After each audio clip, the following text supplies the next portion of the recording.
តុលាការចិនបានកាត់ទោសប្រហារជីវិតសមាជិកកម្ពុជា5នាក់នៃក្រុមម៉ាហ្វៀមីយ៉ាន់ម៉ា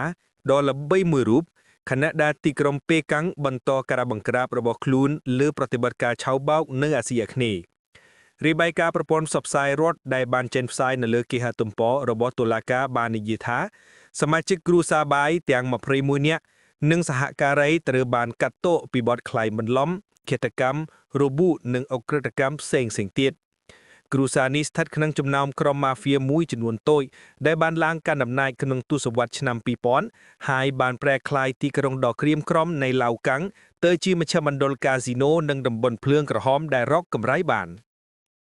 ក្នុងរយៈពេលប៉ុន្មានឆ្នាំចុងក្រោយនេះពួកគេបានផ្ដោតលើការបោកប្រាស់ដែលកម្មកររាប់ពាន់នាក់ដែលត្រូវបានជួញដូរភាគច្រើនជាជនជាតិចិនត្រូវបានជាប់គាំងរំលោភបំពាននិងបង្ខំឲ្យបោកប្រាស់អ្នកដទៃ